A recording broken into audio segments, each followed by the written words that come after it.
माझं सौभाग्य भाग 44. काही वेळातच आशू घरी आला. मधुरा अजूनही रूममध्ये शून्यात नजर लावून बसली होती. गालावर त्याची बोटं उमटलेली, काळी निळी झाली होती. ओठातून रक्त येत होतं. त्याने फर्स्ट एड बॉक्स आणून तिच्या समोर बसला. जखम क्लीन करून घेतली आणि त्याला मेडिसिन लावलं. तिला पाणीही प्यायला दिलं. ती तशीच बसली होती, काहीही न बोलता. चल बाहेर जरा मोकळ्या हवेत जाऊ. कसा बसा तो तिला बाहेर बागेत घेऊन आला. मधुरा, बरी आहेस ना? ती डोळ्यांनीच हो म्हणते. तो शांत बसून तिला समजावत होता. तुला असं नाही वाटत का तू विषय जास्त ताणतीयस? तो चुकला माहितीये, पण आता यातून तुम्हालाच मार्ग काढावा लागेल. तुझ्यावर खूप प्रेम करतो ग तो. तू कधी प्रॉब्लेम मध्ये असलीस ना की खूप हायपर होतो, टेन्शन घेतो, काळजी वाटते त्याला तुझी खूप. तुझं लहान वय म्हणून पुढे जाऊन कसं होईल, अडचणी यायला नको. तू कोणावर डिपेंड नकोस. किती सेव्हिंग्स इन्व्हेस्टमेंट केलीये तुला माहिती नाहीये. पहिला विक्रांत आणि आत्ताचा ह्यात जमीन आसमानाचा फरक आहे. तो खूप बिनधास्त होता ग आधी. कोणाच्याही परवानगीची त्याला कधी गरजच पडली नाही. पण तुझ्यासाठी मावशीकडून नेहमी परवानगी मागतो, तुला कोणी बोलू नये म्हणून. ऋषीच्या केसमध्ये आम्ही त्याला मारायला निघालो होतो, पण तुला कॉलेजमध्ये समजा काही झालं तर म्हणून कधीही न घाबरणारा विक्रांत तेव्हा तुझ्यासाठी घाबरला होता. एकदम बिनधास्त, मनमौजी, वाटलं की चालला ट्रेकिंगला, ट्रिप्सला, वाहणाऱ्या वाऱ्यासारखा. पण आता तू, तुझी स्वप्न, तुझं आयुष्य याच्यातच राहिलाय तो. त्याच्या स्वप्नाविषयी कधी जाणून घेतलंस तू? विचारलंस कधी त्याला की त्याचं पूर्व आयुष्य काय आणि कसं होतं? भविष्याची स्वप्न काय आहेत त्याची? अगं कॉलेजची जान होता तो. खूप मुली मरायच्या त्याच्यावर, पण त्याने कधीच कोणाला ढुंकूनही पाहिलं नाही. ना कोणाला भाव दिला, ना कोणाचा गैरफायदा घेतला. राधिका ऑफिसमध्ये असताना आली त्याच्या आयुष्यात. तिने त्याला प्रपोज केलं होतं. एकटाच होता म्हणून आमच्या सांगण्यावरून फोर्स करून त्याने ते ऍक्सेप्ट केलं. ते नातंही पूर्ण मनाने निभावत होता तो. तिच्याशी लग्न करण्याचं पक्क ठरवलं होतं. तिला मात्र हे लग्न आणि जॉईंट फॅमिलीच्या जबाबदाऱ्या नको होत्या.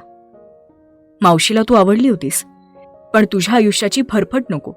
तुझ्या आणि त्याच्यात वयाचं अंतर खूप, स्वभावातला फरक. तो तापटे, तू अशी सॉफ्ट, म्हणून तो नकार देत होता. पण तिला मायनर अटॅक आला आणि मग हळवा होऊन त्याने लग्नाला होकार दिला. काही महिने वागला तो चुकीचा, नाही म्हणत नाहीये मी, पण पश्चातापही केला ना. तुला कधी त्रास जाणवू दिला का? अगं भांडला तुझ्यासाठी घरात. त्याने एकदा ठरवलं ना की तो त्या माणसाकडे वळूनही बघत नाही. राधिकाचा चॅप्टर त्याने कधीच तुमच्यामधून काढून टाकलाय. तुझ्याशी असलेलं नातं पूर्ण निष्ठेने निभावतोय.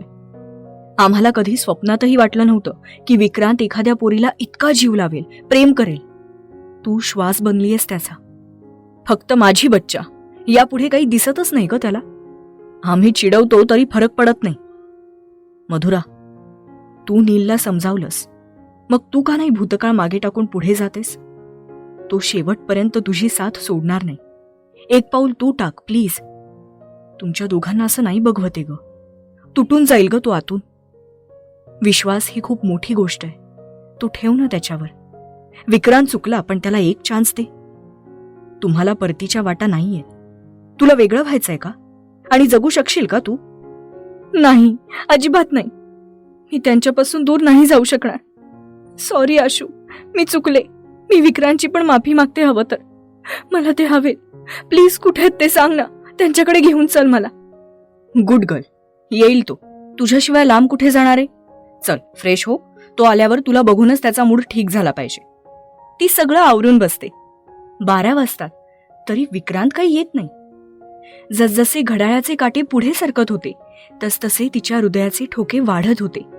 मागे टेन्शनमध्ये त्याचा ऍक्सिडेंट झाला होता म्हणून सगळे अजूनच काळजीत होते. त्यात तो फोनही घेत नव्हता. नीलही आला होता. मधुराचा पडलेला चेहरा पाहून अजूनच काळजात चिरा पडल्यासारखं होत होतं. नील त्याच्या फ्रेंड्सकडे कॉल करायचा का? आशू म्हणतो. नाही, विकी असा जाणार नाही. तो ना एकाच ठिकाणी जाऊ शकतो. पण आता मधुरा आहे त्याच्या आयुष्यात, नाही जाणार तो तिथे. मागेही अशी काही सिच्युएशन आली होती तेव्हाही तो गेला होता. नील मग जायचं का? पण मधुरा तिला एकटं नाही सोडू शकणार. आपण अजून जरा वाट पाहूयात. तेवढ्यात नीलला एक कॉल येतो. बोलो भाई, कैसे हो? मैं मस्त नील भाई, लेकिन विक्की भाई को क्या हो गया आज? बहुत हार्ड मैच खेल रहे, 2 मैच खेल के जीत चुके, जख्मी भी हो गए, लेकिन फिर भी अभी तीसरी खेलने जा रहे। मैच रोको हसन भाई।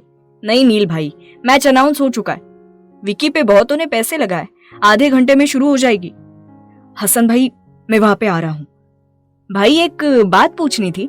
हाँ बोलो। ये मधुरा कौन है? क्यों? विक्की भाई जब से आए ना उसी का नाम ले रहे, बहुत बुरी हालत कर ली है खुद की। ये लड़की रहती है कहाँ पता है क्या? अभी के अभी उठा के लाता हूँ, उसकी वजह से भाई जख्मी है। तुझे पता है वो लड़की विक्की की कौन है? हाँ कौन है भाई? जो भी हो उसको आज यहाँ आना ही पड़ेगा, मर जाएगा यार वो। बीवी है वो उसकी। क्या? अच्छा नील भाई उनको जल्दी से यहाँ पे ला। ठीक है आता हूँ, तू टेंशन मत ले, तीसरी मैच भी विक्की ही जीतेगा, मैं आने तक उसका ख्याल रख। चल आशू, मधुरा चला। नीलदा विक्रांत कुठे? चल तुझी अजून एक इच्छा पूर्ण करतोय तो। ते तिघं तिथे पोहोचतात जिथे मॅच ऑलरेडी स्टार्ट झाली होती. तिने असा अजब गजब नजारा कधी पाहिलाच नव्हता. लोकांनी खचाखच भरलेली ती जागा. कोणी विकीला चिअर करत होतं तर कोणी दुसऱ्या माणसाला. एक अँकर, एक रेफेरी, जज, लाईट्स. लोखंडी जाळीचा तो स्टेज, विकी आणि दुसरा माणूस एकमेकांना मारत होते. ब्लॅक शॉर्ट पॅन्ट, ब्लॅक बनियन, बॉक्सिंग ग्लोव्स. त्याच्या हातावरचे टॅटू रक्ताने माखले होते. चेहऱ्यावर काही ठिकाणी जखमा झाल्या होत्या. दोघंही एकमेकांवर तुटून पडत होते. कधी विक्रांत तर कधी समोरचा त्याच्यावर भारी पडत होता. आधी 2 मॅचेस खेळल्यामुळे विक्रांत आता दमला होता, पण त्याचा जोश कायम होता. खूप वेळ अटीतटीचा खेळ चालू होता. तिला जास्त काही समजत नव्हतं. समोरच्याने विक्रांतच्या तोंडात मारल्यामुळे रक्ताची गुळणी पडली आणि तोही खाली पडला. सगळीकडे शांतता आणि त्यातच तिचा आवाज घुमला. विक्रांत! ती जोरात ओरडली तसं त्याचं लक्ष तिच्याकडे गेलं. एक हलकीशी स्माईल करून त्याने डोळे मिटले. नीलदा, मॅच थांबवा ना, त्यांना बघा ना किती लागलंय. ती त्याचा हात धरून ओढत होती. मधुरा, असं नाही थांबवू शकत आपण. पण विक्रांत, ते इंज्युअर्ड झालेत. पण आपण काहीच करू शकत नाही. मला जायचंय त्यांच्याकडे. दा आशू चल ना. नाही मधुरा, मॅच संपली नाहीये अजून. तसं सांगितलं ना की मग आपण जाऊ. मला काहीच माहित नाही, मी जाणार आहे विक्रांतकडे, मला जाऊ द्या. दोघंही तिला अडवत होते. ती त्याच्या नावाने ओरडत होती. समोरचा अजूनही त्याला मारत होता. तसा तिचा जीव तुटत होता. फायनल काउंटडाऊन सुरू झालं. तिच्या आवाजाने थोड्याच क्षणात त्याचे डोळे उघडले. इतक्या गर्दीतही त्याला फक्त तीच दिसत होती. कसाबसा उठून तो परत खेळू लागला. यावेळी त्याला काहीही करून जिंकायचं होतं, कारण हे त्याचं स्वतःशीच चाललेलं द्वंद्व होतं. त्यांनी तिच्यावर हात उचलून केलेल्या चुकीची शिक्षा होती. सरतेशेवटी विक्रांत जिंकला. तो सगळीकडे एकच जल्लोष झाला. त्याला विनर म्हणून घोषित केलं गेलं. आजूबाजूचे लोक त्याला घेरत होते, पण तो सगळ्यांना सोडून मधुराकडे आला. हातालाही लागलं होतं, थोडं रक्त येत होतं. तसाच आपला हात तिच्या गालावर लावून तो डोळे भरून तिला पाहत होता. सगळ्या वातावरणाला बघून घाबरलेली होती ती. ज्या गालावर मारलं होतं तिथे ओठ टेकवून त्याने तिला मिठी मारली. दमल्यामुळे त्याच्या श्वासांचा वेग मंदावला होता, पण तिचं हृदय मात्र जोरजोरात धडकत होतं. घाबरू नको, मी कोणतीही मॅच सहजासहजी हरत नाही. फक्त तुझ्या समोर हरलो मी बच्चा. I am sorry for everything. तो तसाच बोलता बोलता तिच्या गळ्यात चक्कर येऊन पडला. तिला काहीही कळायच्या आतच तो खाली पडला होता. विकी, विकी! ती स्तब्ध झाली. चेहऱ्यावर, मानेला, साडीला त्याचं रक्त लागलं होतं. आशू आणि नीलने त्याला गाडीत टाकून हॉस्पिटलमध्ये आणलं. आशू ड्राईव्ह करत होता, नील पुढे होता आणि मागे ती त्याच्या सोबत होती. त्याचं डोकं तिच्या मांडीवर घेऊन बसली होती. त्याचे शब्द तिच्या कानात वाजत होते. खूप वेळा तुम्ही समजावलं, पण मी माझ्या हट्टापायी नुकसान करून घेतलं.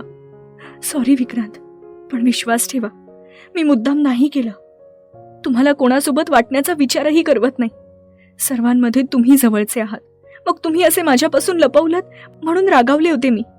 तुम्हाला असा त्रास नव्हता द्यायचा हो. मला माफ करा प्लीज, लवकर बरे व्हा. तिचं मनच तिला खात होतं. आशू, मी येऊ? मधुरा, तू बाहेरच थांब. सिस्टर मारिया, मधुराला थोडी मदत करा. नाही, मी नाही जाणार कुठेच. अगं तुझ्या कपड्याला, चेहऱ्यावर रक्त लागलंय मधुरा.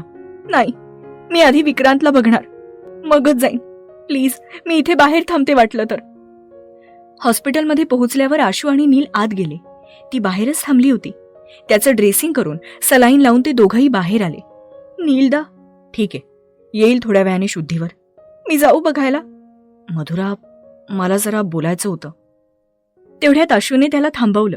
नील, मी समजावलंय तिला. विक्रांत अजून शुद्धीत आला नाहीये आणि ती बावरलेली आहे. त्याला जाग येऊ दे, आत्ता नको काही बोलूस. प्लीज, मी रिक्वेस्ट करतो. ठीक आहे. ते तिघं त्याच्याच रूममध्ये बसून राहतात. त्याला पहाटे केव्हा तरी जाग येते तेव्हा मधुरा स्टुलावर बसून त्याच्याच बेडवर डोकं ठेवून झोपली होती. आशू आणि नील समोर बेडवर बसूनच झोपले होते. विक्रांत तिच्या केसात हात फिरवून कालचा तो दिवस आठवत होता. खूप काही घडून गेलं होतं. कोणालाही तिच्यावर हात उचलू नका, महागात पडेल असं सांगणाऱ्या त्यानेच तिला मारलं होतं. 2 भाऊ जे जीवापाड प्रेम करायचे त्याच्यावर. तसाच तिच्याकडे बघत बसला होता तो. आशू, नील आणि मधुराला काही वेळानंतर जाग आली. तिघं आधी एकमेकांच्या गळ्यात पडले. नील आणि आशू त्याला रागवत होते. तो सगळं काही गपचूप ऐकून घेत होता. ती चुपचाप बाजूला उभी राहिली होती. दरवाजा ओपन करून रश्मी आत आली. हे विक्रांत, तुम्ही बरे आहात ना? आत्ता समजलं तुम्ही. मी ठीक आहे. पण असं झालं काय? आणि मधुरा, तुझ्या साडीला रक्त? रश्मी, सगळं ठीक आहे. प्लीज तू राऊंडला जा. आधीच लेट आलीयस तू. मला हा असला हलगर्जीपणा आवडत नाही. नील म्हटला. ठीक आहे, sorry. Get well soon Vikrant. Yes. Vikrant, Madhura, काय प्रकार होता हा कालचा? नील, बस ना. मी थकलोय. चल घरी जाऊ. आणि तिला काही एक्सप्लेनेशन नको मागूस. माझी चूक होती. I am sorry for everything. Vicky. Neel, आधीच माझा बच्चा किती घाबरलाय ते बघ ना. तुम्ही दोघं बाहेर जा बरं, नाहीतर डोळे बंद करा. मला तिला भेटायचंय. निर्लज्जपणाचा कळस आहे विकी तू. म्हणजे कालपासून आमची काय स्थिती होती? तू सापडत नव्हतास. हिच्या डोळ्यातलं पाणी थांबत नव्हतं. नील बोलत असतो. पण नील, मी काय म्हणतो, हे सगळं घरी गेल्यावर बोलूयात ना. तुला एक रश्मीचं पडलं नाहीये, पण त्याला बोलू देत ना. त्याचं फायटिंग आणि ड्रेसिंग नवीन आहे का तुला? मग हायपर का होतोयस? चल आपण चहा घेऊ, तुला फ्रेश वाटेल. आशू म्हणतो. विकी, घरी गेल्यावर बघतोस तुला. ए विकी, 15 मिनिटात भेटून घे, मग घरी निघू. त्यांना निवांत वेळ देण्यासाठी आशू आणि नील बाहेर निघून जातात. मधुरा भरलेल्या डोळ्यांनी अजूनही भिंतीजवळ उभी असते. तिच्या साडीवर रक्ताचे डाग असतात. बच्चा, ए बच्चा. ठीक आहे, मीच येतो तिकडे. तो स्वतःच उठून तिच्या जवळ जातो. बोलणार नाहीयेस का? अजूनही रागावलीयस? तशी ती मानेनेच नकार देते. मग भीती वाटली का काल? ओह, माय सुपर क्यूट बच्चा. तो तिला जवळ घेतो. घाबरायचं काय त्यात मधुरा? इतक्याने मी मरणार नाहीये. ती डोकं वर काढून फक्त केविलवाण्या नजरेने त्याच्याकडे पाहते. शोना, तू माफ केलंस ना मला? तुझे हार्टबीट्स किती वाढलेत बच्चा. रिलॅक्स, मी आहे ना. तुला रडू येतंय का? मी कुठेही जाणार नाहीये बच्चा, ट्रस्ट मी. तू कितीही त्रास दिलास ना तरी तुझ्या जवळच राहीन. जबरदस्ती जवळ घेऊन झोपेन. आता ह्या सगळ्याचं पण ॲफिडेव्हिट करून आणू का? विक्रांत. कालपासून थांबवलेलं रडू तिला कोसळलं. तोही तिला रडून देत होता. बस, शांत हो. खूप झालं. खूप त्रास करून घेतलायस. यापुढे तुला जिथे वाटेल ना की मी चुकतोय तिथे येऊन मला विचारायचं. असं मनात कुढत नाही बसायचं. जितका माझा तुझ्यावर अधिकार आहे तितकाच तुझा माझ्यावर आहे. का विसरतेस नेहमी नेहमी? सॉरी, मी नाही विसरणार. चुप, सॉरी नाही. वर बघ माझ्याकडे. तो तिच्या हनुवटीला धरून चेहरा वर करून हळूच आपले ओठ तिच्या ओठांवर टेकवतो. खूप वेळ तिला किस करतो, तिचं थरथरणं थांबेपर्यंत. ती नॉर्मल झाल्यावर डोक्यावर हात ठेवून तिला मिठीही मारतो. विक्रांत. हा बच्चा. I love you. I love you too sweetheart. You are my life. Please don't forget it. Ashu दरवाजा ओपन करतो तसे दोघंही बाजूला होतात. लव्हबर्ड्स, घरी गेल्यावर करा बाकीचा रोमॅन्स. सगळे घरी येतात. विक्रांत थोडी रेस्ट करतो. मधुरा स्वतःचं आवरून घरची कामं करू लागते. पण ती नेहमीपेक्षा शांतच असते. कालपासून कोणीच जेवलेलं नसतं. दुपारच्या जेवणाला नील अजून त्याला झपतो, पण मधुरा एक शब्दही बोलत नाही. तिच्या शांत चेहऱ्यामुळे नील अजूनच काळजीत पडतो आणि विक्रांतही तिला कसं हसवायचं यात चिंतेत असतो. आणखी एक प्रश्न असतो. आई बाबा आल्यावर त्याच्या शरीरावर या जखमा कशा झाल्या याचं उत्तर कसं द्यायचं? नील आणि आशू पण सुट्टी घेऊन आराम करतात. दुपारी ती त्याला मेडिसिन आणि दूध हळद देते. तोंड वाकडं करून का होईना, पण तो पितो. मधुरा, इथे बस. का शांत आहेस? तुला कोणी काही बोलणार नाही. आई, मावशी, बाबा, नील, आशू, इव्हन मी पण. तू फक्त माझी पहिलीवाली अल्लड अवखळ बच्चा बन ना, बस. मला दुसरं काहीच नकोय. अगं बोलकी, किती छान वाटतेस तू. काल जे काही झालं त्यामुळे तू अपसेट, घाबरलेली आहेस, समजतंय मला. पण बॉक्सिंगमध्ये हे सगळं येतच. कधी कधी यापेक्षाही जास्त लागतं. समजलं. ती अजूनही सावरली नव्हती. त्याला समजत होतं. तिचं हृदय अजूनही जोरजोरात धडधडत होतं. तिचे धुतलेले ओले केस त्याने मोकळे केले आणि हलकेच पाठीवर ओठ टेकवून तिला शांत आणि आपलं करण्याचा त्याचा उपाय चालू केला. आजही तिने साडीच नेसली होती. तिच्या गोऱ्या पाठीवर, मानेवर तो किस करत होता. तिला बेडवर झोपवून पदर हलकेच बाजूला करून तिच्या पोटावरही त्याने आपले ओठ टेकवले. तिच्या सर्वांगावर त्याचे हात, ओठ फिरत होते. 1-1.5 आठवड्याचा तो दुरावा तो दूर करत होता. ती शांतपणे फक्त त्याचा सहवास अनुभवत होती. तो तिला त्याच्या प्रेमाचा विश्वास देत होता. कपड्यांचा अडसर दूर करून तो तिच्यावर प्रेमाचा वर्षाव करत होता. कितीतरी वेळ दोघांच्या श्वासांचा आवाज घुमत होता. बऱ्याच वेळाने ते दोघं वेगळे झाले. रोजच्या सारखा तो तिला जवळ घेऊन झोपी गेला. तीही खूप दिवसांनी शांत, कसल्याही टेन्शन शिवाय त्याच्या कुशीत झोपी गेली होती.